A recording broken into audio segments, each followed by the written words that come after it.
Bonsoir, bonsoir, et nous saluons au nom de Jésus. Nous allons prendre notre instant de parole, de la parole, notre instant de parole. Et j'aimerais continuer le thème abordé euh, dimanche dernier.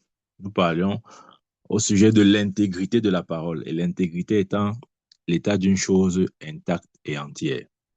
Aujourd'hui, j'aimerais ajouter un autre élément, c'est que lorsque nous parlons de l'intégrité de la parole de Dieu, il est aussi question de l'infaillibilité.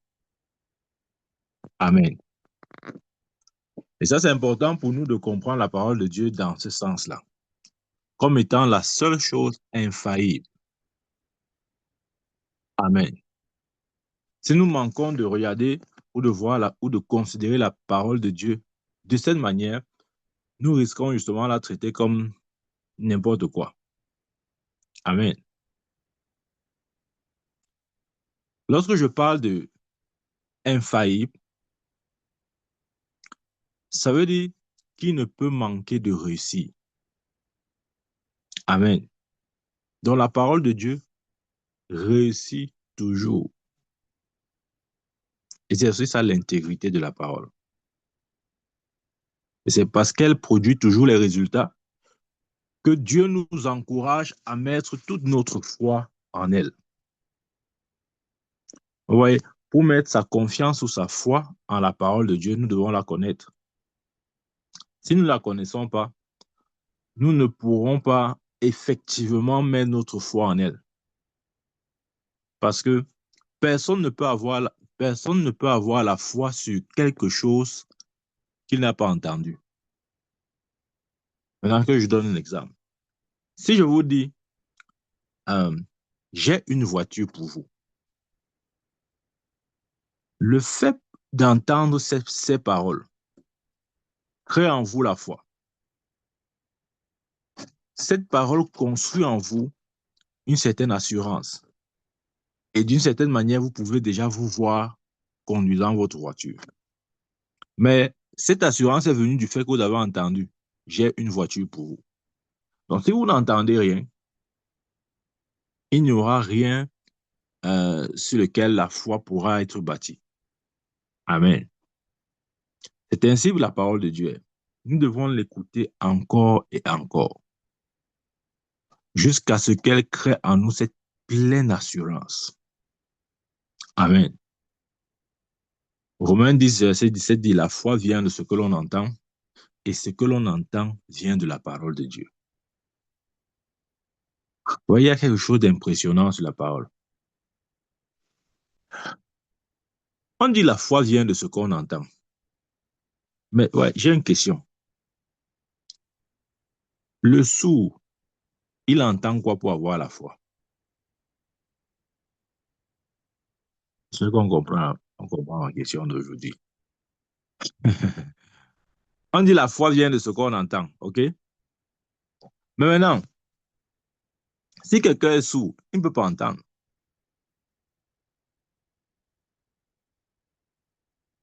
Justement parce que la parole de Dieu est infaillible. Lorsque quelqu'un parle et que sa parole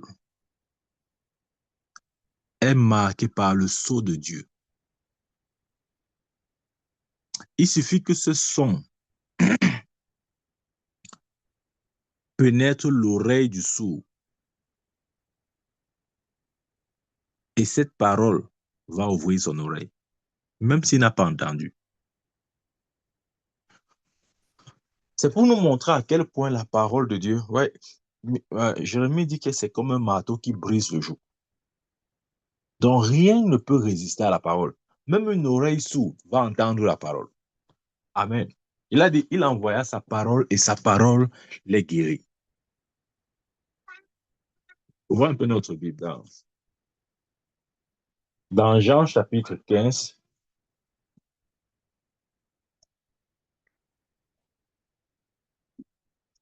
Jean chapitre 15, verset 7.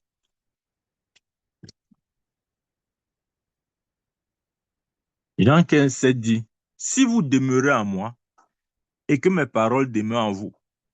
Demandez ce que vous voulez et cela vous sera accordé. Amen. Si vous demeurez en moi et que mes paroles demeurent en vous, demandez ce que vous voulez et cela vous sera accordé. Ouais, ici, Jésus ne parle pas d'une prière. Ce n'est pas la prière. Non, non, non. Ce n'est pas un enseignement sur la prière ici. Demandez, désirez, choisissez. Bien aimé. Je vous dis, dans le christianisme n'est pas quelque chose dans lequel, une fois entré, bon, euh, bon, on vit aussi, bon, ce qui vient, vient, on prend la vie comme ça vient. Bon, ça vient comme ça sort comme ça sort. De toute façon, mon prophète, on va faire comment? On va faire avec. Non, ce n'est pas ça. Bien aimé, si tu crois que ton christianisme doit ressembler à ça, ce n'est pas ça le christianisme. Beaucoup de chrétiens, malheureusement, ont ce type de christianisme. C'est-à-dire, ils sont devenus chrétiens, mais puisqu'on n'a jamais compris ce que c'est que le christianisme, qui n'est pas une religion en passant, on continue à être victime et non victorieux. Regardez ce que Jésus dit. Jésus dit, si vous demeurez en moi et que mes paroles demeurent en vous, j'aime bien l'autre partie ici, et que mes paroles demeurent en vous. Ouais, la preuve que nous demeurons en Christ, c'est que ces paroles demeurent en vous, en nous. C'est ça en fait. Je reprends cette phrase. La preuve que nous demeurons en Christ. Ouais, les gens disent souvent, comment je saurais si je demeure en Christ? Ou que veut dire demeurer en Christ? Ça veut dire simplement que ces paroles demeurent en toi. C'est ça, demeurer en Christ. Amen. Ouais, il fait exprès de donner, comment dire, de présenter cette structure. Je veux dire quoi? La structure de cette phrase est importante. Il dit, si vous demeurez en moi et que mes paroles demeurent en vous, demandez. Ouais, un autre verset ici dit, choisissez, désirez. Nous devons seulement dire, ah oui, fais de l'éternel tes désirs, il accomplira, fais l'éternel tes délices, il accomplira les désirs de ton cœur. Oui, ça c'est vrai. Mais vous voyez, pour que cette écriture soit vraie pour nous, ce n'est pas juste en récitant comme ça, non. C'est en appliquant le verset 7. Si vous demeurez en moi, que signifie demeurer en moi? C'est ce qu'il explique par la suite. Et que mes paroles demeurent en vous. Donc la seule façon d'être, si vous vous posez la question, ou si nous nous posons la question, comment faire pour demeurer en Christ? C'est de laisser ces paroles demeurer en nous. Amen.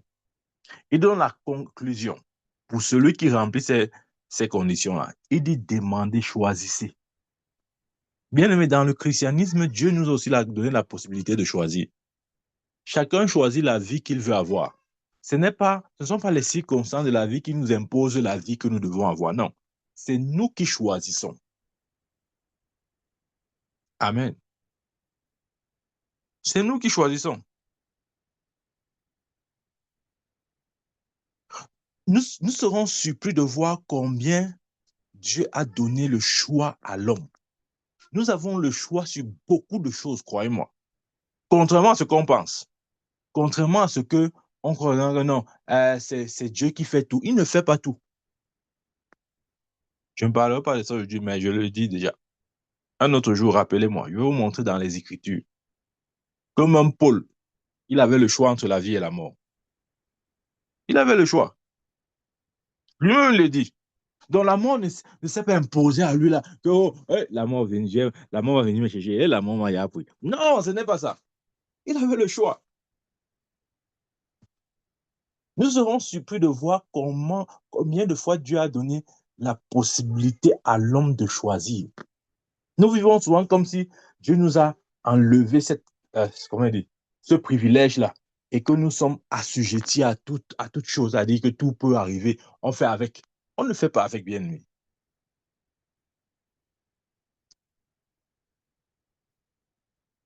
Il a même dit quoi? Je mets devant toi la vie et la mort, choisis la vie. Nous aimons juste à- à attribuer ce verset à l'enfer ou le paradis. C'est beaucoup plus que ça, bien aimé. Ce n'est pas seulement un choix entre l'enfer et le royaume de Dieu. Non, c'est beaucoup plus. Je mets devant toi la vie et la mort, choisis la vie. Je vais dire ça autrement. Je mets devant toi. la maladie et la guérison. Choisis la guérison. Je mets devant toi la pauvreté et la bénédiction. Choisis la bénédiction. Étendez la liste autant que vous voulez. C'est de ça qu'il s'agit. Vous voyez, pour vivre cette vie-là, ça va seulement réciter les versets bibliques. J'ai dit, nous sommes des récitateurs. Ça le problème. Voilà notre problème. On a tout cru que non. Hein, il faut réciter. Hein, non, non, tu n'as pas cité. Il faut citer et réciter. Maintenant, c'est comme ça que ta foi va. Non, non, non. J'ai dit dimanche dernier, Dieu ne nous a pas donné sa parole pour qu'on la récite. Il nous a donné pour que nous répondions à cette parole. Nous avons pris l'exemple d'Hébreu.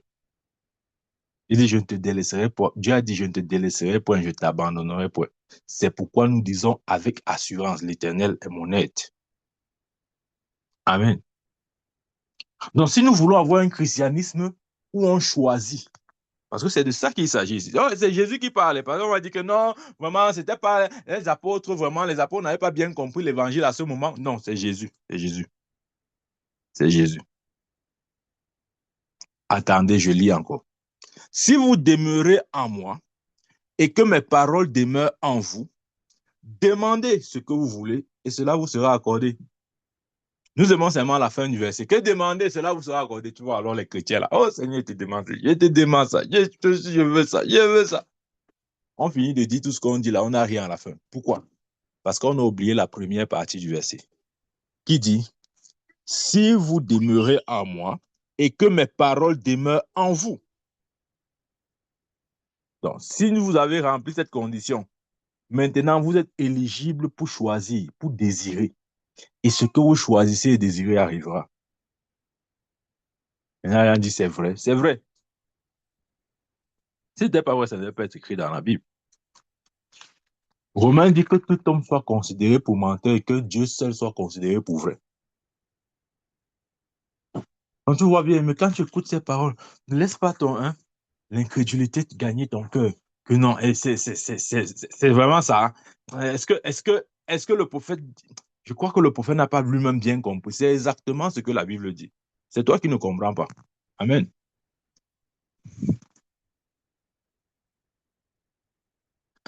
Et, attendez que je vais faire une parenthèse, la même parenthèse importante aussi, pour expliquer une notion un peu, un peu, un peu mal comprise. Dans Matthieu chapitre 9, on voit encore notre Bible. Matthieu chapitre 9, verset 1 à 8, je vais lire. Jésus, étant monté dans une barque, traversa la mer.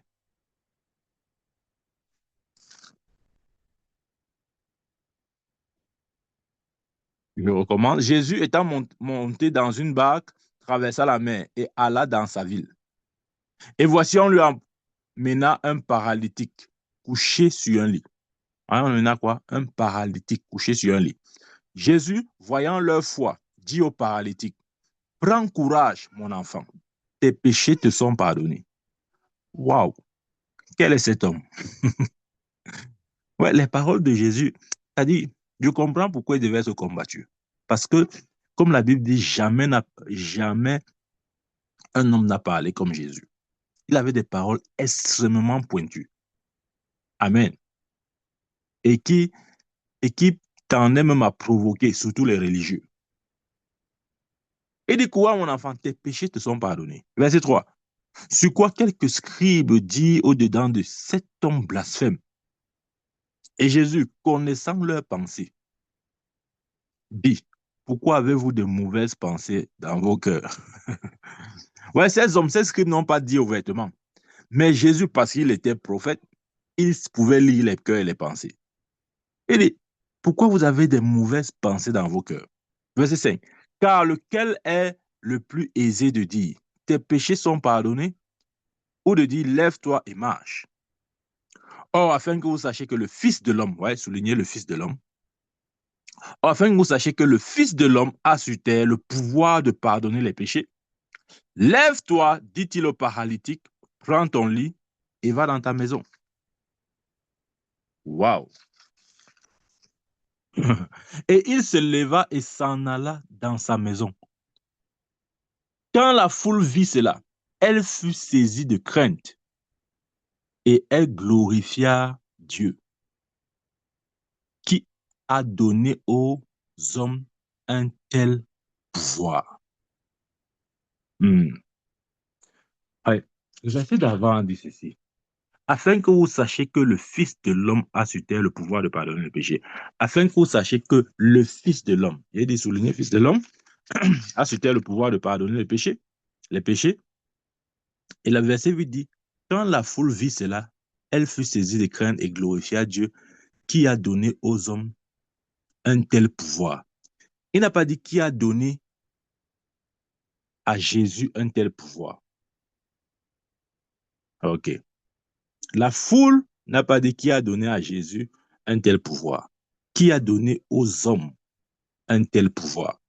Et Jésus a dit, afin que vous sachiez que le Fils de l'homme a sur terre le pouvoir de pardonner les péchés. Il dit au paralytique, lève-toi, prends ton lit et va-t'en. Et la foule réplique en disant, glorifions Dieu qui a donné aux hommes un tel pouvoir. Amen. Ouais, dans les Écritures, il y a souvent cette expression Fils de l'homme qui est, qui est une expression parfois messianique ou attribuée au Messie, mais c'est aussi une façon, en fait, c'est aussi de cette manière-là, cette expression que Dieu utilisait pour appeler par exemple les prophètes. Il appelait par exemple Ézéchiel fils de l'homme, dans Ézéchiel 2, verset 6. Amen. Donc, lorsqu'on parle de fils de l'homme, on parle du représentant de l'homme. On parle de la progéniture, de la descendance de l'homme. Amen. Donc, quand Jésus se définit comme étant le fils de l'homme, ce qu'il veut mettre en avant à ce moment, ce n'est pas trop sa divinité, mais c'est son humanité. Parce que la dimension qui révèle le plus sa divinité, c'est la dimension fils de Dieu. Ouais. Quand la Bible parle de fils, le fils de Dieu, la Bible veut mettre en avant beaucoup plus sa divinité. C'est-à-dire que le fait qu'il soit Dieu dans tout le sens du terme. C'est ce que signifie fils de Dieu. Les gens croient que fils de Dieu, ça veut dire que vraiment Dieu l'a accouché comme nos mères nous accouchent. Non, ce n'est pas ça.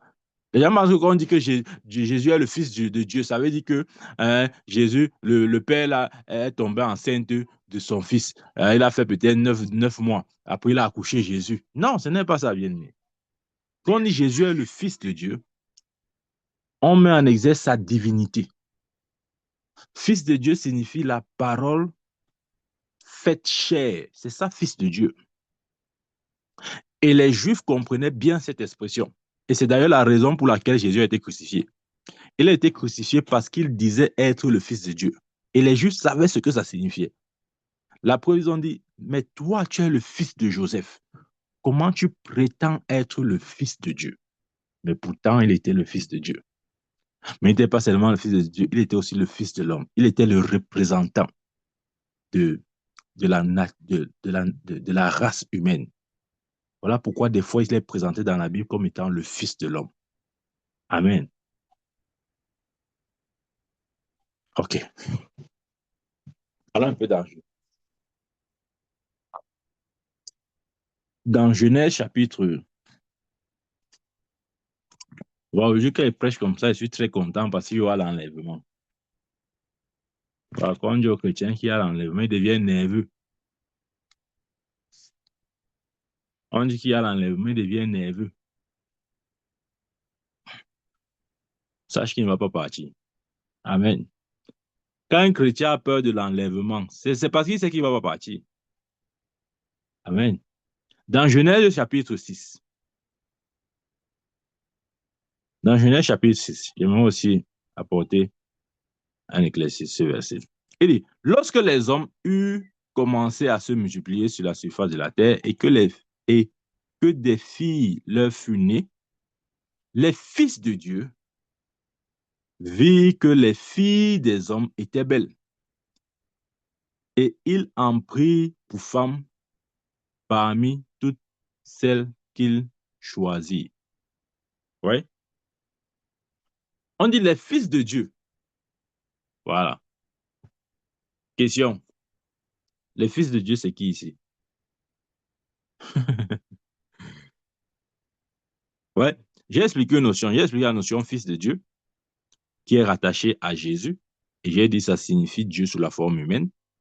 Une autre notion qui a été expliquée, c'est fils de l'homme, qui est aussi une expression messianique. Dans ce cas, ça signifie représentant de l'homme. Et dans ce sens-là, Jésus était le représentant de l'homme. C'est pourquoi il est appelé le fils de l'homme. OK? C'est-à-dire représentant de la nature, de l'espèce humaine, si vous voulez.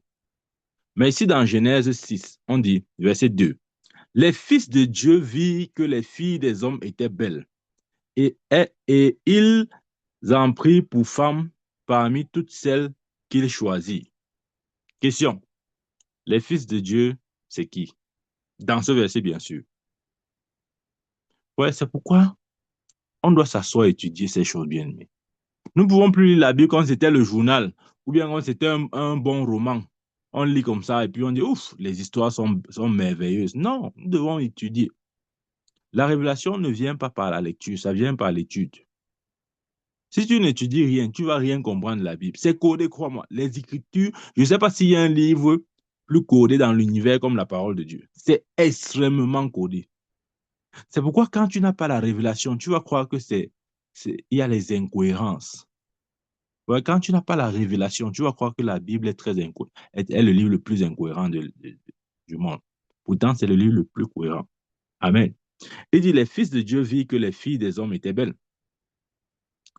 Ici, l'expression fils de Dieu ne se rattache pas à, à, à Jésus, naturellement pas, parce qu'on dit les fils de Dieu, on n'a pas dit le fils de Dieu. Et quand nous regardons le mot Dieu qui a été traduit là-bas, c'est Elohim, qui est le mot pluriel, bien sûr. Donc, quand on parle de fils de Dieu ici, là, il s'agit des anges. Voilà. Attends, je vais t'expliquer la partie ici. Dans Somme chapitre 8, Somme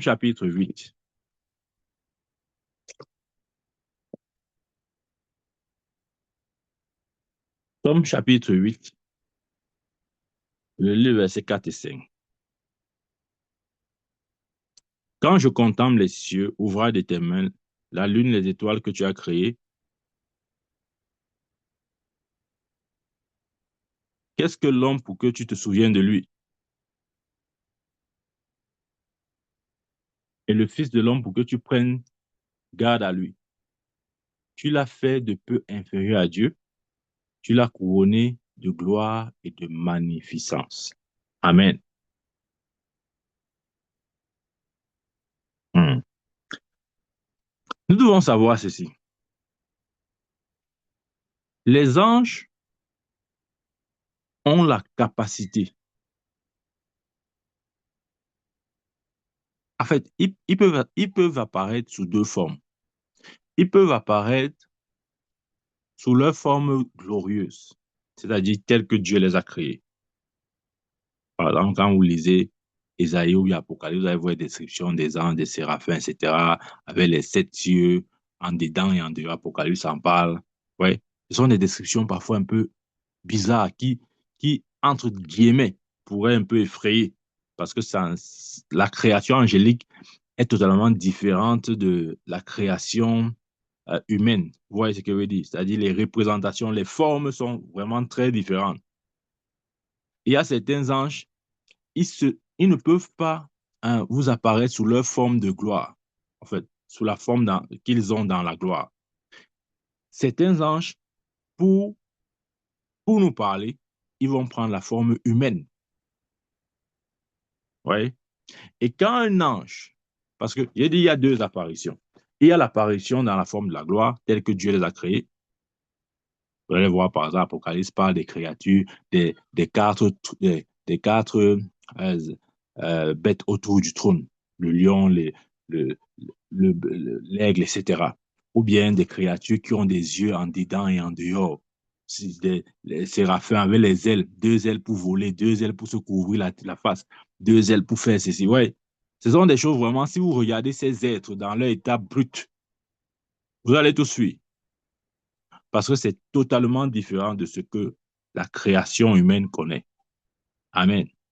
Donc, lorsque les anges se manifestent sous la forme humaine, parce qu'ils ont la capacité, de, entre guillemets, réduire leur gloire et revenir à la dimension humaine. Comment je sais? Dans Genèse chapitre 18, quand ces trois hommes apparaissent à Abraham, c'était le Seigneur et deux anges. Ils ont pris la forme humaine. Parce que normalement, les anges euh, ont une forme qui est propre à leur création. Vous voyez ce que je veux dire? Voilà. Mais lorsqu'ils se manifestent à l'homme, très souvent, ils prennent la forme humaine. Parce que c'est le code, c'est la forme à laquelle l'homme est habitué. Quand ces hommes sont venus rendre visite à Abraham, qui était le Seigneur des deux anges, ils ont pris la forme humaine. Maintenant, qu'est-ce que la Bible dit dans Hébreu? Ouais, si tu n'es pas convaincu jusque-là, lis Hébreu avec moi. Hébreu dit, n'oubliez pas l'hospitalité, car en les laissant, quelques-uns ont logé des anges sans le savoir. N'oubliez pas l'hospitalité, car en les laissant, quelques-uns ont logé des anges sans le savoir. Ça veut dire que si les anges avaient naturellement la forme humaine, c'est-à-dire si c'était leur représentation normale, on devait les reconnaître facilement. C'est pourquoi la Bible dit, car en les laissant, quelques-uns ont logé des anges sans le savoir. Ça veut dire que les anges ont pris la forme humaine pour visiter les hommes, mais ils ne le savaient pas. Ouais. C'est justement pour dire que les anges peuvent se présenter sous la forme humaine. Et lorsque les anges prennent la forme humaine, l'expression qui est associée à cette manifestation, c'est Fils de Dieu aussi. OK? Parce qu'on dit les fils de Dieu sont allés vers les filles des hommes. Et de cette union sont nés quoi? Des géants. Maintenant, écoutez bien, pour qu'une fille tombe enceinte, il faudrait qu'elle aille avec quelqu'un qui a une forme humaine, qui est génétiquement, entre guillemets, humain, c'est-à-dire dans sa représentation, dans sa manifestation physique. Ça doit être un humain. Parce qu'un ange dans son état brut ne peut pas enceinte un être humain. Ce n'est pas possible. Mais encore là, c'est un mystère. Ouais. Il y a beaucoup de mystères dans la Bible. Mais je voulais juste expliquer la compréhension de Fils de Dieu dans Genèse 6, là, pour que nous comprenions ça bien. Et qui est différent, à quoi est-ce que ça renvoie et ce que ça signifie Fils de Dieu pour le Christ. Parce qu'en fait, il y a trois catégories de Fils de Dieu. Il y a le Fils de Dieu qui est lié à la personne de Jésus.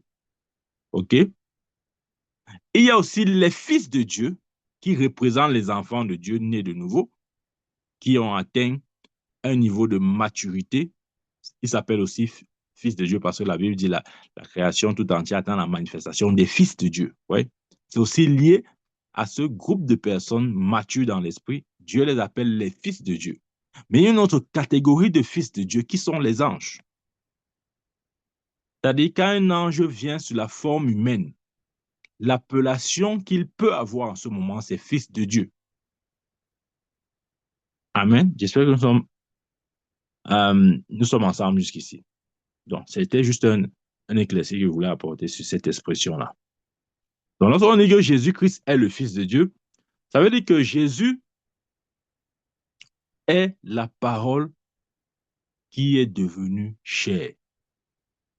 Les gens pensent que Jésus est, que l'existence de Jésus a commencé le jour où il est né à Bethléem. Non, ce n'est pas vrai. De toute éternité, il est Dieu. Il n'a ni commencement ni fin de jour. Amen. La vie dit au commencement était la parole. La parole était avec Dieu, la parole était Dieu. Rien de ce qui n'a été fait sans elle. Ici, on parle de quoi? De la parole, parce que le verset 14 dit, Et la parole est devenue chair, habitée parmi nous. Amen. Donc, Jésus est le Fils de Dieu, signifie Jésus est la parole de Dieu. Avant qu'il ne soit, entre guillemets, homme, il était parole dans le sein du Père. Il était cette parole que le Père prononçait. Amen. Il était cette voix qui parcourait dans le jardin lorsque Dieu visitait Adam. Il était là, bien-aimé. Mais avant qu'il n'entre dans la matrice de Marie, il s'appelait parole de Dieu. Il était cette voix de Dieu. C'est Jésus. C'est ce que la Bible dit. Au commencement était la parole était avec Dieu, la parole était Dieu. Voilà pourquoi nous parlons de l'infaillibilité de la parole de Dieu.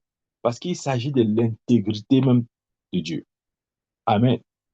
Parce que Dieu et la parole sont un.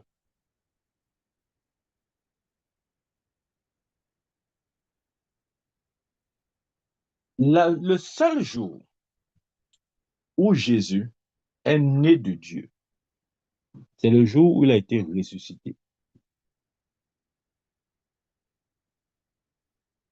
Pour ce jour, il n'a pas dit, j'étais engendré une fois de nouveau, non.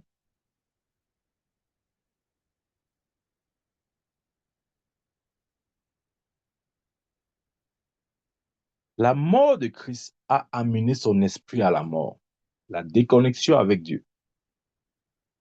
C'est pourquoi Dieu devait le ramener à la vie par la résurrection.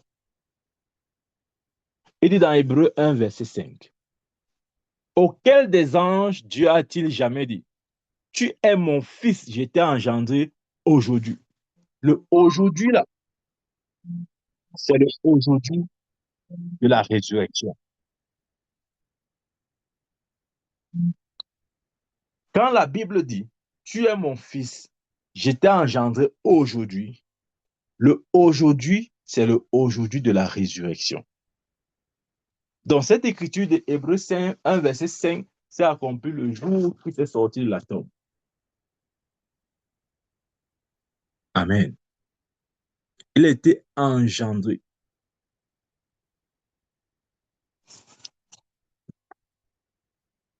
Revenons sur Jean 15, verset 7. Il a dit, si vous demeurez en moi et que mes paroles demeurent en vous, demandez ce que vous voudrez et cela vous sera accordé. J'ai dit, ce n'est pas une prière, bien aimé.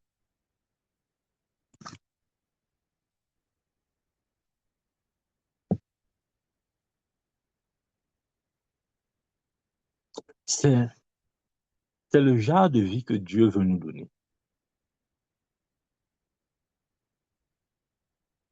C'est pourquoi Paul, lorsqu'il parle il parle dans Colossiens, il dit que la parole de Christ habite abondamment en vous. Ouais, souvent nous lisons ça, nous disons ça, ah non, Paul dérange. Pourquoi il dit les choses comme ça là? Parce que justement, si ça ne demeure pas abondamment en nous, si sa parole ne demeure pas en nous, nous ne pouvons pas avoir cette vie de choix. Dieu a donné à l'homme la capacité de choisir. Si c'est vrai pour l'homme païen, à combien plus forte raison l'homme chrétien? Si le païen est libre de ses choix, à combien plus forte raison le chrétien né de nouveau? Des fois, nous croyons que non, Dieu est comme le démon. Il vient seulement imposer. Il n'impose rien. Amen. Il n'impose rien. Parce qu'il a créé l'homme à son image et à sa ressemblance. De la même manière que lui, Dieu, il choisit toutes choses. Il a donné à l'homme la capacité de faire autant. Au commencement était la parole était avec Dieu, la parole était Dieu. Elle était au commencement avec Dieu. Toutes choses ont été faites par elle. Et rien de ce qui a été fait n'a été fait sans elle. Rien. On parle de l'intégrité de la parole, c'est ça. Rien de ce qui n'a été fait sans elle. Bien-aimé, tout ce que tu vois, de visible ou d'invisible, vient de la parole. Le Somme 14, verset 1 dit qu'il n'y a que l'insensé qui dit que Dieu n'existe pas. Mais je vous dis que moi, je respecte les athées. Hein. Je vous mens pas, c'est plus difficile de croire à l'inexistence de Dieu qu'à son existence. C'est-à-dire, je ne sais pas comment quelqu'un normalement constitué, s'il a même seulement un peu de bon sens, là même ce n'est même pas la foi, c'est le bon sens. C'est-à-dire, si tu n'es pas fou dans ta tête là, si ta tête, s'il y a encore le cerveau dans ta tête, comment tu peux dire que Dieu n'existe pas? Non, non, non. Là, là vraiment, je ne sais pas. Ça, non, je les respecte. Je les respecte. Je préfère encore celui qui dit que Dieu existe, mais je ne suis pas trop dans ces choses. Oui, ça encore, je peux comprendre. Mais celui qui dit que Dieu n'existe pas, non, non, il est fort, hein. Il est fort. Ça veut dire que sa foi est très grande. Il faut avoir une grande foi pour croire à l'inexistence de Dieu. Parce que Jacques dit que, je vais vous dire pourquoi. C'est-à-dire, moi, je respecte les athées. Non, je les respecte. Jacques dit que tu crois que Dieu existe, tu fais bien. Car les démons eux-mêmes croient et ils tremblent. Ça veut dire que celui qui dit que Dieu n'existe pas, il a même dépassé le niveau de Satan. Parce que Satan, dans toute sa méchanceté, reconnaît que Dieu existe. C'est ce que Jacques dit. Jacques dit que les démons croient que Dieu existe et ils tremblent. Mais tu vois les êtres humains, avec un petit souffle dans ses narines, ils se tiennent à dire que Dieu n'existe pas. Ils ne croient pas à ce que je ne vois pas. Ça, c'est la folie. Amen. Je dis c'est la folie. C'est ça que Somme 14 dit, il n'y a que l'insensé qui dit que Dieu n'existe pas.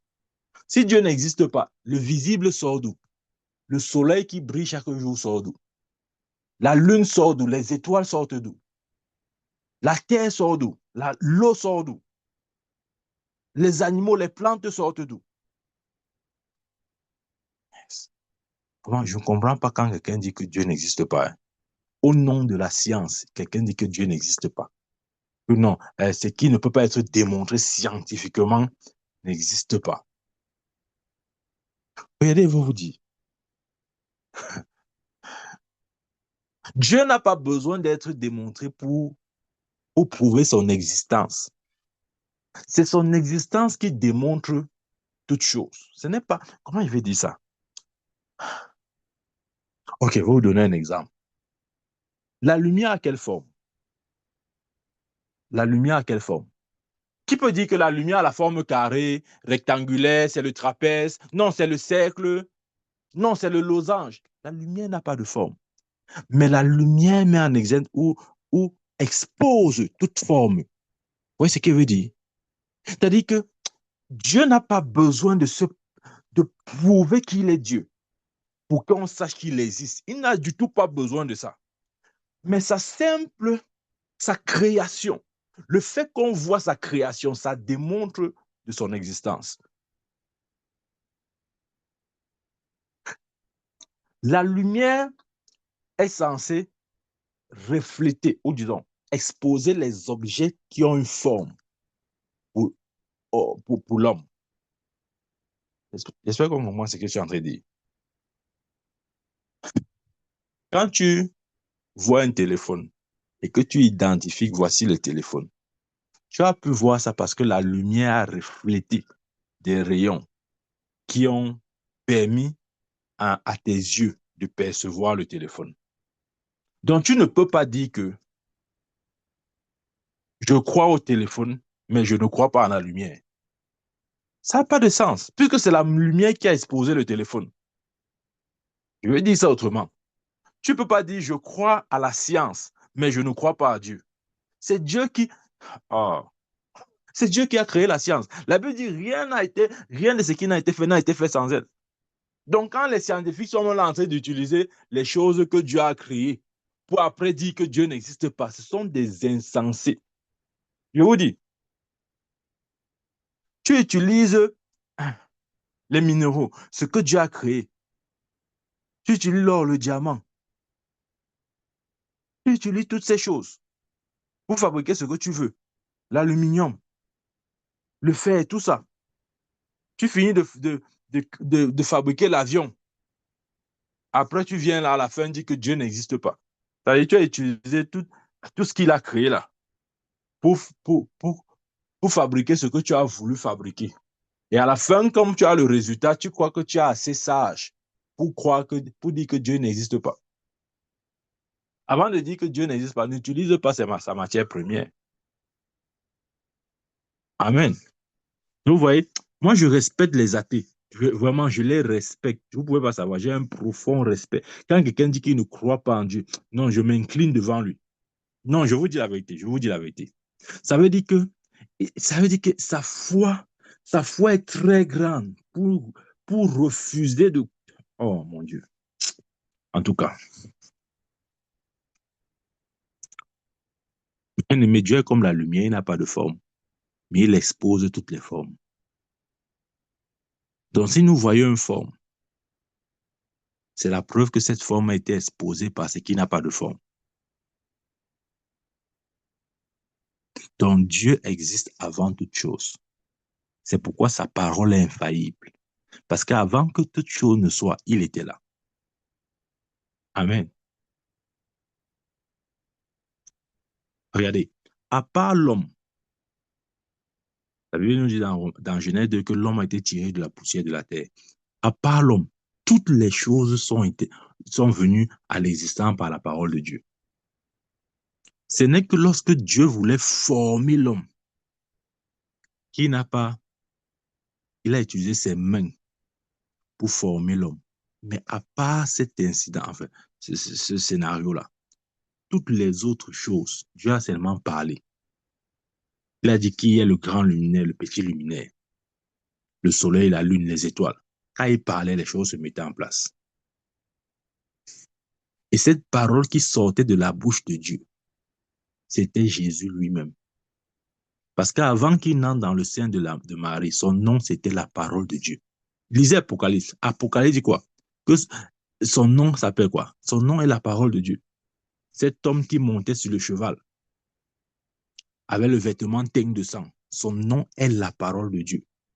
C'était Jésus bien-aimé. Quand vous lisez Genèse, quand Dieu dit que la lumière soit et la lumière fut, cette parole qui sort de la bouche de Dieu, qui est la parole de Dieu. Jean 1,1 nous fait comprendre que c'est Jésus. Et de la même manière que ça a produit le résultat, lorsqu'il dit que la lumière soit, la lumière fut.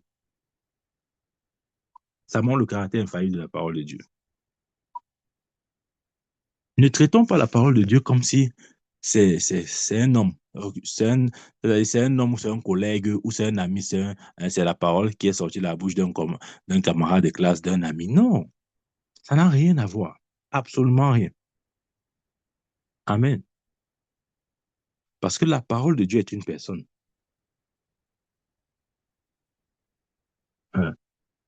La parole de Dieu est une personne. Et cette personne, c'est Jésus. Il était cette voix qui parlait dans le jardin d'Éden. Il était la voix de Dieu et la parole de Dieu. Il n'a juste plus à Dieu de le manifester au temps opportun pour qu'il vienne sauver les hommes. Ouais, les gens pensent que Jésus, avant d'entrer dans le sein de Marie, il était un petit enfant au ciel qui courait, qui montait, qui descendait, hein, qui se pavanait là, qui ne savait même pas ce qu'il faisait. Non, ce n'est pas ça, bien-aimé. Avant qu'il n'entre dans le sein de Marie, son nom ou sa forme, la forme avec laquelle, ou comment je vais dire ça, son moyen d'expression, ou ce qu'il était, c'était la parole de Dieu. Donc, chaque fois que Dieu parle, si tu veux, c'est Jésus qui... Comment dire, la parole de Dieu, c'était exactement Jésus, parce que son nom, c'est la parole de Dieu. Amen. Ça nous fait comprendre, pour arriver à cette conclusion, que tout est spirituel. Lorsqu'on parle de l'intégrité de la parole de Dieu, c'est de reconnaître sa dimension spirituelle d'abord. Tout est spirituel. La Bible dit au commencement, Dieu créa les cieux et la terre. Le mot hébreu là-bas, c'est bara. Et bara veut dire tirer du néant. Donc, ça veut dire que Dieu a appelé toute chose à partir du néant. Le néant signifie que ces choses n'existaient pas jusqu'à ce qu'ils disent. Amen. Au commencement, Dieu créa les cieux et la terre. Regardons pas l'intégrité de la parole. On va un peu lire Genèse, seulement le premier verset. Et raisonne avec la parole de Dieu. Si Dieu, au commencement, n'ayant pas lui-même de commencement, il a donné un commencement à toute chose, mais lui-même, il vit hors du commencement. Ça, c'est un autre mystère. La Bible dit au commencement, c'est-à-dire avant que le temps ne soit temps. La compréhension du temps que nous avons, quelle que soit la dimension dans laquelle nous nous représentons, que ce soit la dimension spirituelle comme naturelle, Dieu était, comment il dit ça? Dieu était là avant que cette dimension n'existe. Je ne sais pas si, si je me fais comprendre. Il a donné naissance à toute chose, mais avant que le commencement ne soit commencement, lui, Dieu, il était déjà là. Amen.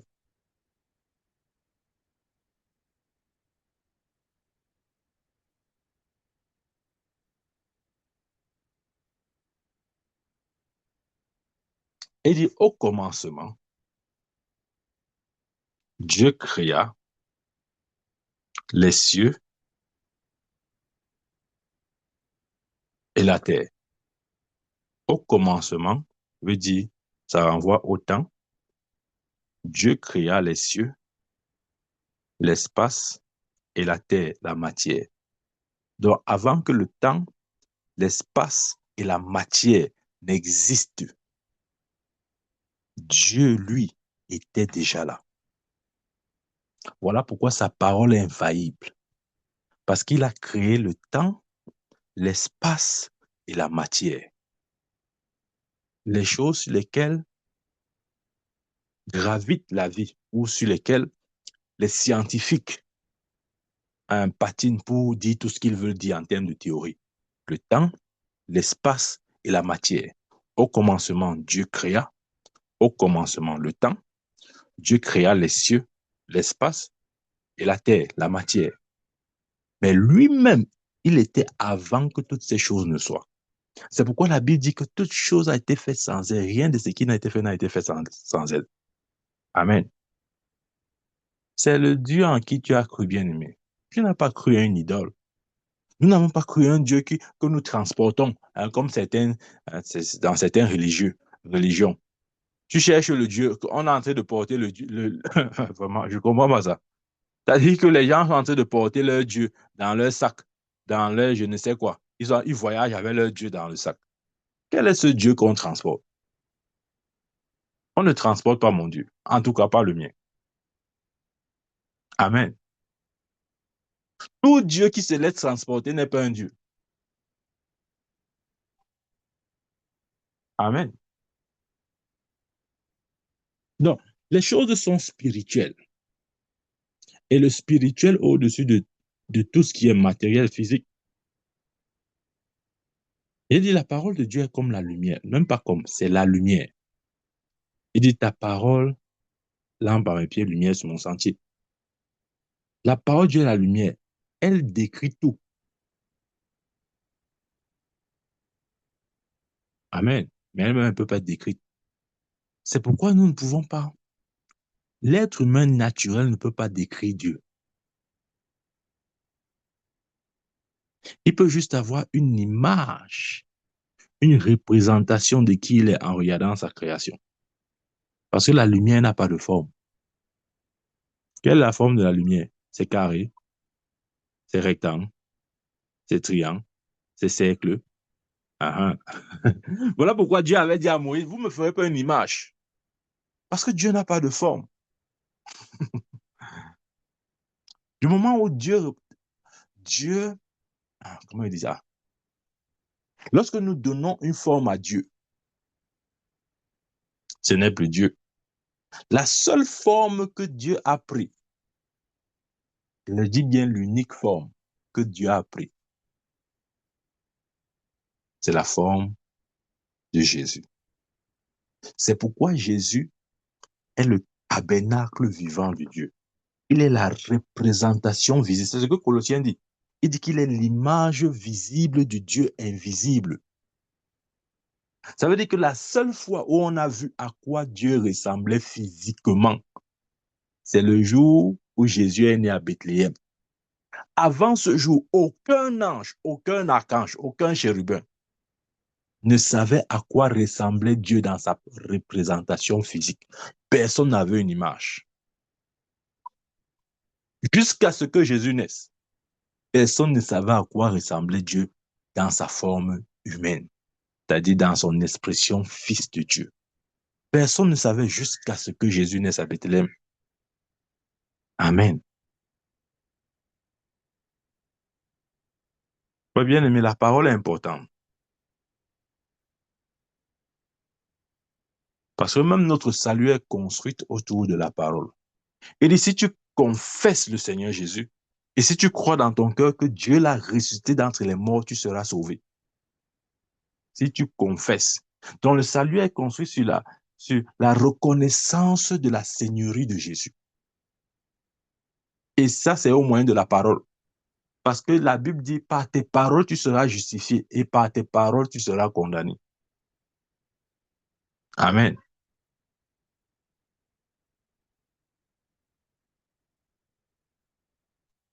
Tout ce qui existe tire sa source du spirituel.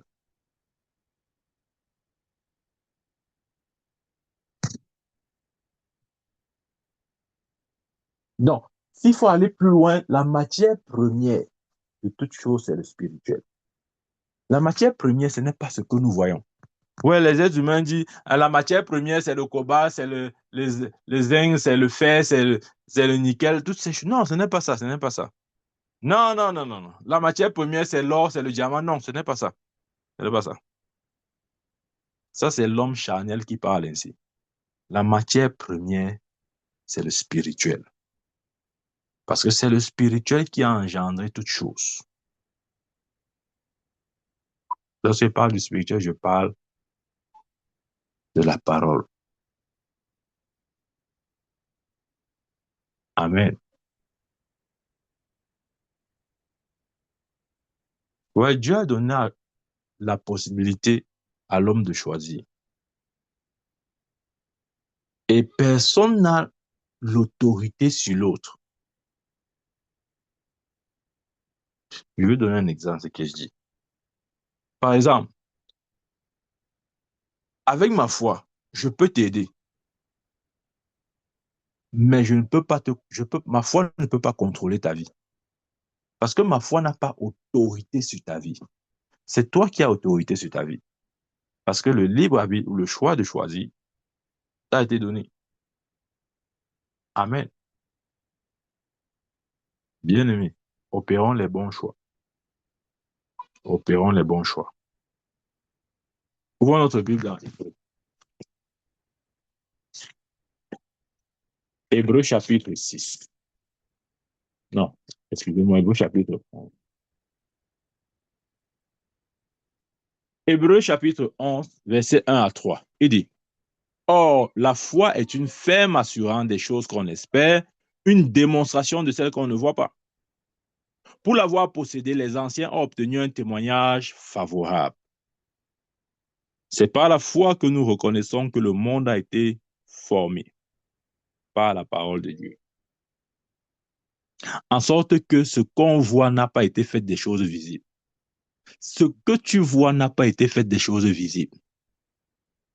C'est pourquoi j'ai dit la matière première du visible, c'est l'invisible. Donc la véritable matière première, ce n'est pas le visible. La Bible dit ce qui a été fait n'a pas été fait des choses visibles. L'or, le diamant, la terre, l'eau n'a pas été fait des choses visibles. Dieu a parlé. Rappelez-vous, pour avoir les poissons, Dieu a parlé à la mer et la mer a produit les poissons. Amen. Dieu a simplement parlé à la mer et la mer a produit les poissons. Parce que les choses ont été faites de l'invisible. Amen. Donc, bien aimé, ça, c'est encore une raison de plus. Ça, c'est une fois de plus. En fait, c'est une raison pour croire en cette parole. Amen.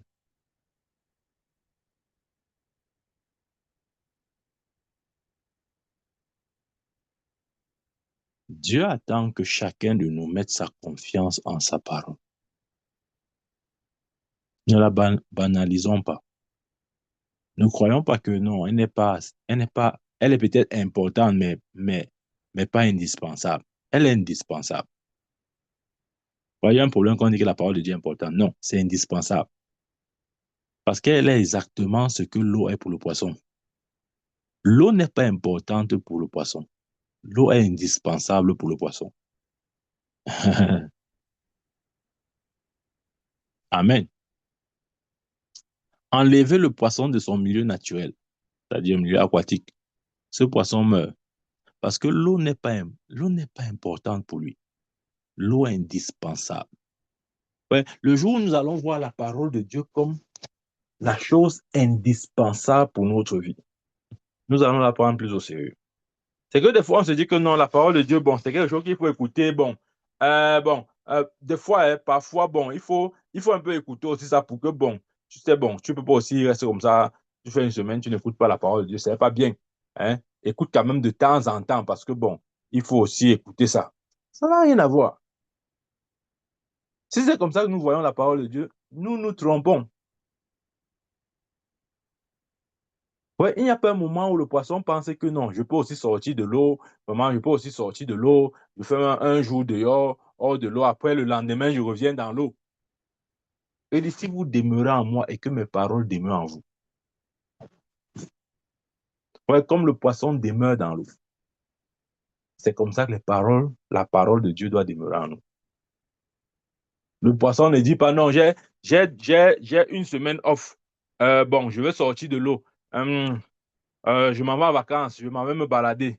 Je veux revenir après dans l'eau. Non, je veux revenir, pas de problème, je veux revenir. Non, non, non, le poisson ne dit pas ça.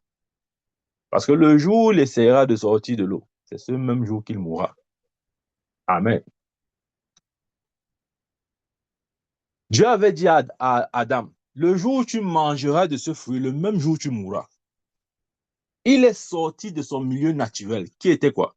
La parole, pour se plonger dans la désobéissance. Et ce même jour, il est mort.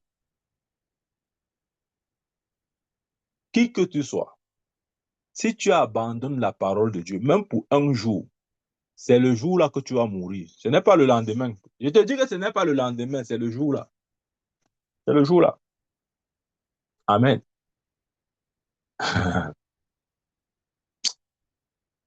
Comment je le sais?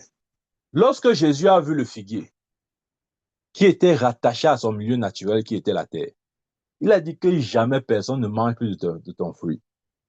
Lorsqu'il a prononcé cette parole, il y a eu une déconnexion de l'arbre de son milieu naturel. Ça veut dire que la terre ne donnait plus rien à l'arbre. C'est pourquoi, à partir de ce moment, l'arbre a commencé à sécher depuis ses racines. Et l'évidence s'est fait voir le lendemain. Mais ce n'est pas le lendemain que l'arbre est mort. L'arbre est mort à l'instant où Jésus a dit que jamais personne ne mange plus de ton fruit. Il y a eu cette déconnexion entre l'arbre et son milieu naturel. Ça veut dire que les substances ou les éléments que l'arbre recevait du sol par le biais de ses racines, il y a eu déconnexion. Et c'est la même chose lorsque, pour une raison ou une autre, nous déconnectons de la parole. Il a dit, si vous demeurez en moi et que mes paroles demeurent en vous, choisissez, choisissez, choisissez. Ce n'est pas que, ah non, je fais avec. Ah, bon, en fait, c'est que, bon, en tout cas, moi, tu sais, moi, je prends les choses, je positive, il faut être positif, il faut positiver. Non, non, ça n'a rien à voir avec le christianisme. Je te dis encore ça aujourd'hui. Non, non, non, non, je fais avec, vraiment, je me plains plus, je me plains plus. En tout cas, Dieu au contre Dieu. Non, non, non, non, non, non, non, non, non, non. Sors de ce genre de christianisme. Amen.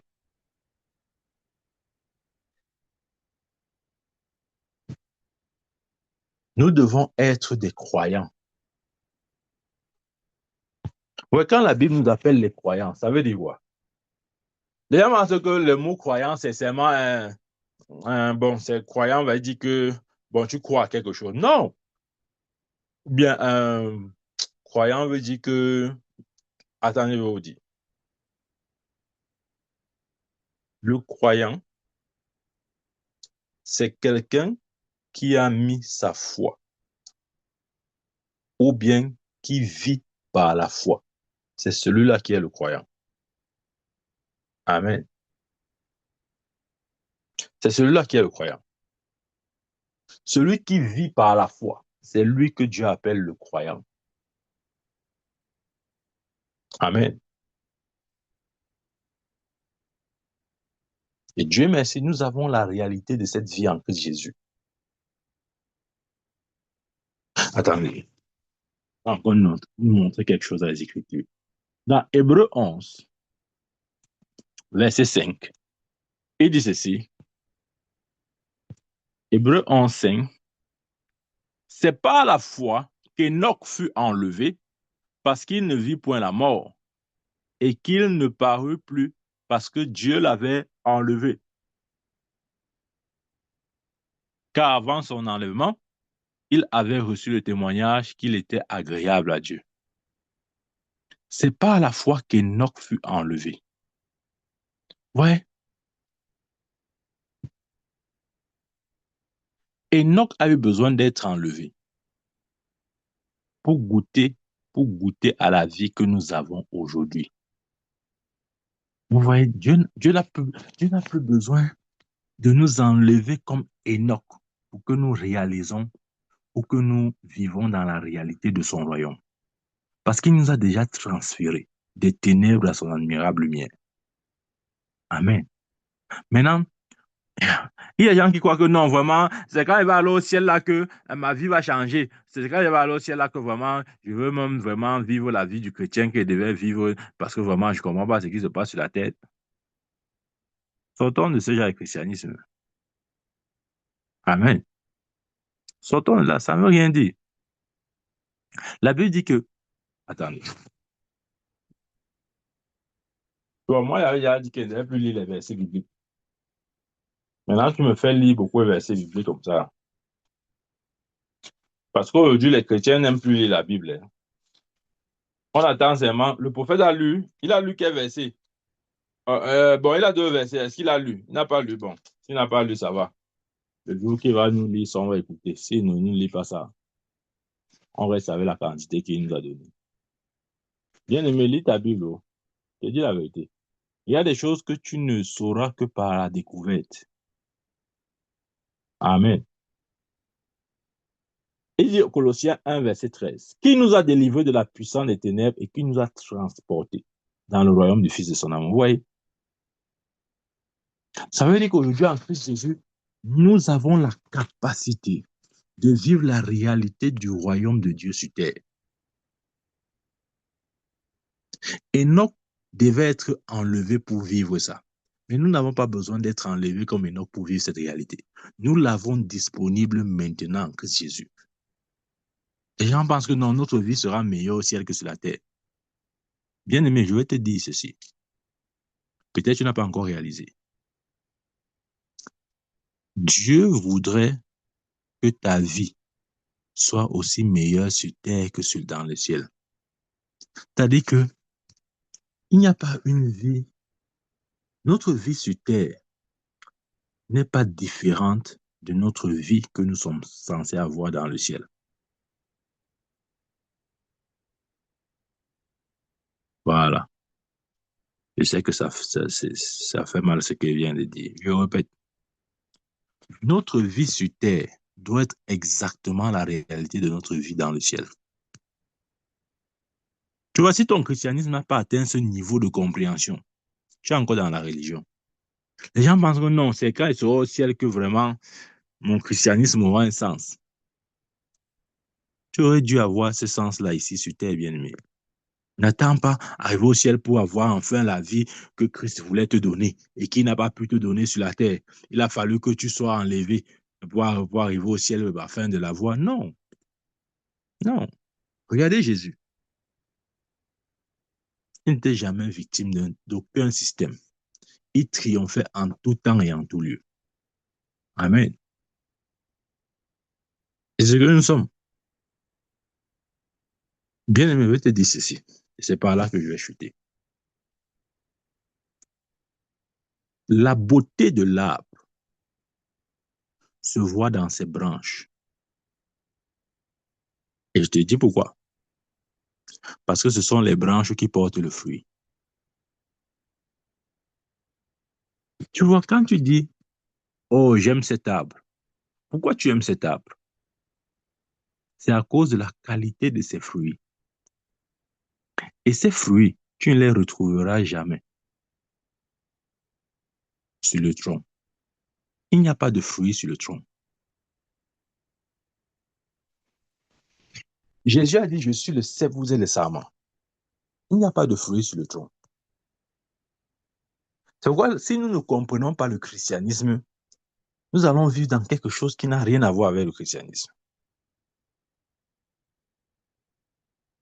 Qui a déjà vu la mangue rattachée au tronc de l'arbre? Il n'y a aucune mangue sur le tronc. Ça n'existe pas, ça n'existera jamais. Parce que Dieu n'a pas prévu que ce soit ainsi. Vous ne verrez des mangues que sur les branches, pas sur le tronc, les feuilles des branches. Vous n'allez pas voir les mangues sur le tronc de l'arbre. Non. Maintenant que je te dis ceci, le tronc là, c'est Dieu. Ou si tu veux, le tronc, c'est Jésus. Les branches, c'est toi. Et les fruits, ce sont les œuvres de justice. Maintenant, il y a une relation. Les branches reçoivent la vie du tronc.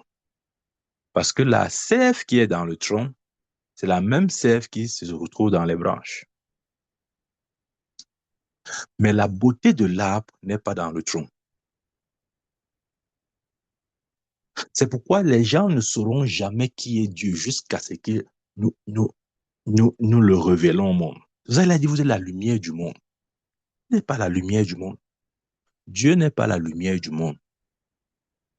Non, je vais encore dire ça, que ça choque ta religion. Je dis et je répète, Dieu n'est pas la lumière du monde. C'est nous qui sommes la lumière du monde. Jésus n'a jamais dit, non, il a dit, vous êtes la lumière du monde. Vous êtes la lumière du monde. Donc ne reste pas là en train de croire que non, vraiment, il faut que Dieu vienne se manifester, il vient éclater sa gloire. Tu es la gloire de Dieu. On ne cherche pas un fruit sur le tronc. On ne peut trouver de fruit que sur la branche. Sauf si tu refuses de te voir comme cette branche qui est censée porter des fruits. La Bible dit, on les reconnaîtra à leurs fruits. Parce que c'est sur la branche que se trouve le fruit. Nous reflétons la beauté de ce Dieu. Il n'y a aucun moyen pour le monde de connaître Dieu si ce n'est pas nous. Tu dois avoir cette révélation, bien-aimé. Le monde, nous sommes les gardiens. Regardez, Dieu nous a mis à la porte de son paradis. Nous sommes les gardiens. Un jour, il a dit ça, peut-être tu n'as pas compris. Acte décrit la Bible comme étant le chemin. Mon prophète, n'est-ce pas? Jésus a dit que dans Jean 14, verset 6, je suis le chemin, la vérité et la vie. Je n'ai pas dit qu'il n'a pas dit ça. Mais il est le chemin pour celui qui n'est pas encore dans le chemin. Il est le chemin pour nous conduire au Père. Une fois que nous sommes arrivés au Père, là où il est, occupant sa place, il fait de nous le chemin. Tu vois, tu es le chemin, c'est vrai, tu ne sais pas seulement. La Bible dit que mon peuple fait périr faute de connaissance. Tu vois, ce n'est pas que la ressource ou la vérité n'existe pas, ça existe. Mais si tu n'as pas la conscience pour activer cette vérité, ça sera comme quelqu'un c'est-à-dire quelqu'un qui est couché sur l'or, mais il ne sait pas. Amen. Nous sommes le chemin. Nous sommes la lumière du monde. Nous sommes ces branches sur lesquelles le monde vient manger le fruit. On ne mange pas le fruit sur le tronc. Donc, on va dire comment dire, oh, Dieu fait ceci, il ne va rien faire. Tu as dit ça depuis. Je te dis ça chaque jour, tu ne comprends pas. C'est toi qui dois faire. Jésus pouvait dire, mon Père travaille, c'est pourquoi moi aussi je travaille. Quand Jésus chassait les démons, il n'a pas dit que oh, mon Père a chassé les démons, il a dit, je chasse les démons. Il avait dit à ses disciples, allez dire à ce renard, le Fils de l'homme travaille aujourd'hui, demain, le troisième jour, l'aura terminé. Lorsque Hérode essayait de s'opposer à son ministère. Bien aimé, je ne sais pas quel évangile tu as reçu, mais rassure-toi d'avoir reçu le bon évangile. L'évangile qui te positionne là où Dieu t'a positionné, qui te fait voir l'autorité que Dieu t'a donnée et qui te permet de comprendre ta position. Amen. Sinon, tu vas tourner en rond. Tu vas tourner en rond. Il dit, mon peuple périt faute de connaissance. Ce n'est pas la puissance qui nous manque, c'est la connaissance. J'ai réalisé ça. Avant, je disais, oh Seigneur, donne-moi la puissance. Je veux la puissance. Oh Dieu, impacte-moi et ta puissance. Je priais comme un ignorant, croyant que c'est quand je demande la puissance que je reçois la puissance. La puissance est en moi. Et depuis que j'ai réalisé que la puissance est en moi, je sais maintenant quoi faire pour activer cette puissance. Cette puissance est activée à la hauteur de la connaissance que j'ai. C'est tout. Si je te donne la bombe atomique, si tu ne sais pas comment déclencher cette bombe, elle ne te servira à rien. Pourtant, tu as la chose la plus puissante. Tu ne sauras pas comment. Si tu ne sais pas t'en servir, ça ne te sert à rien. De la même manière, si un chrétien ne sait pas, n'est pas conscient de son autorité, cette autorité ne servira à rien. Absolument rien. Il va aller de frustration en frustration. Et s'il s'amuse, il va rétrograder. Et s'il persiste dans sa rétrogradation, il peut se retrouver en enfer. C'est vrai. C'est pourquoi, pour que nous ayons une bonne image de qui nous sommes, l'apôtre Pierre, par l'Esprit de Dieu, nous a donné une bonne peinture, un bon dessin, c'est-à-dire une bonne définition de ce que nous sommes devenus en Christ Jésus. Dans 1 Pierre 2,9, vous êtes une race élue, un sacerdoce royal. Un sacerdoce royal. Peut-être nous ne comprenons pas ce que ça veut dire. Quand il dit que nous sommes un sacerdoce royal, ça veut dire que nous sommes de la lignée de Melchisédek. C'est le sacerdoce de Melchisédek. Ce n'est pas le sacerdoce d'Aaron. Non. Ce n'est pas le sacerdoce aaronique. Non. Nous officions dans la lignée de Melchisédek. Vous êtes une race élue. Je te vois pas. Non, je suis comme tout le monde. Tu n'es pas comme tout le monde. Tu es une race élue. Regardez même parmi les nations qu'il y a aujourd'hui sur Terre. Vous allez voir que certaines races, en termes de couleur de peau, se définissent comme étant supérieures aux autres races par rapport à je ne sais quoi. Vous réalisez, vous le savez, certaines races, là je parle du point de vue naturel, certaines races ont ce complexe de supériorité par rapport aux autres races. Bien aimé, Dieu nous a donné beaucoup plus. Si les gens peuvent se définir par rapport à la couleur de leur peau, au point de se voir spécial, si spécial que les autres sont inférieurs à eux, combien de raison nous qui sommes nés de Dieu? Il a dit, vous êtes une race élue, un sacerdoce royal, une nation sainte, un peuple acquis, afin que vous annonciez les vertus. Vous voyez, j'ai dit tout à l'heure qu'il y a le tronc, il y a les branches, il y a le fruit. Ce sont les branches qui annoncent le fruit. Ce n'est pas le tronc. Le tronc n'annonce pas les fruits. Ce sont les branches. Pourquoi Dieu a fait de nous une race élue, un sacerdoce royal, une nation sainte? Pourquoi Dieu nous a acquis au prix de son sang? C'est pour une seule chose, pour que nous annoncions les vertus. Amen. C'est pour que nous portions les fruits, pour que nous révélions au monde qui nous sommes, qui Dieu a fait de nous. Tu vois, mais toi, tu es là, Seigneur, vraiment, Seigneur, s'il te plaît, Seigneur, viens faire, viens faire. Il ne va rien faire. Il t'a déjà dit qu'il ne va rien faire. Il ne va rien faire. Il ne va rien faire. Il faut te calmer. Parce que le tronc ne porte pas le fruit. Vous voyez, lorsque Jésus était sur terre, il ne voyait pas, comment je veux dire, il se voyait comme étant la solution du monde. Il se voyait comme étant la solution. Et ailleurs, il pouvait dire le royaume de Dieu au milieu de vous. Il a dit le royaume de Dieu au milieu de vous. Il était tellement conscient de qui il était qu'il pouvait s'identifier au royaume de Dieu. Au point où il était le royaume de Dieu personnifié. Amen. Est-ce que c'est le cas pour toi et pour moi? Est-ce que quand tu marches, tu peux te voir comme étant le royaume de Dieu en marche? Ne te vois pas comme étant l'enfant de tel. Non, je suis l'enfant de tel. Non, non, non. Est-ce que tu peux te voir comme le royaume de Dieu personnifié? Ouais, les religieux ont dit, ça veut dire quoi? C'est la fausse doctrine. C'est-à-dire, je ne sais pas ce qu'il y a dans nos têtes.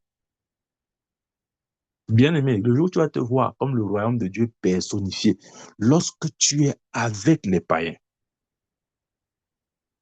Ouais, je veux vous dire, lorsque je suis avec les païens, je suis le royaume de Dieu personnifié pour lui. Parce que c'est moi qui ai la parole de Dieu dans ma bouche pour l'amener au salut. La Bible a dit, s'il n'y a personne pour prêcher, comment est-ce qu'ils croiront? Donc c'est moi qui décide s'ils croient ou pas. Si je ne prêche, il ne va pas croire. Dans ce sens, je suis la parole de Dieu personnifiée en sa présence. Parce que par moi, il peut entrer dans le royaume de Dieu. Comment? Par la prédication de la parole.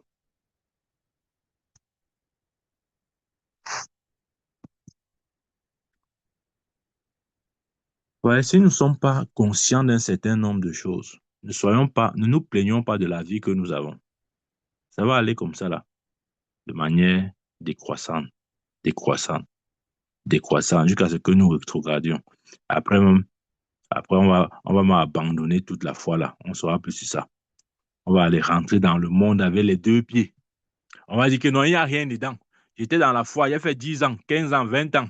Je te dis qu'il n'y a rien. Oh, ce que tu fais là, c'est la course de l'enfant du matin. La course des enfants, c'est le matin. Nous, on a fait ça avant toi. On s'est fatigué. Toi, quand tu vois un chrétien parler comme ça, sache qu'il n'a rien compris de la foi. Ne te laisse pas étouffer par ces paroles-là. C'est un incrédule aigri qui parle comme ça. Amen.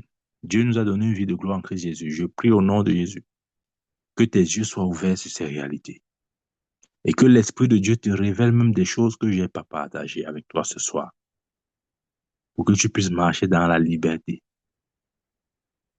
réservée au peuple de Dieu, au nom puissant de Jésus-Christ. Amen. Amen. Amen.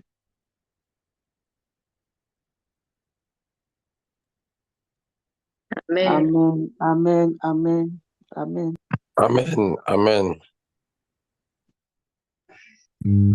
Amen. Amen. Oh.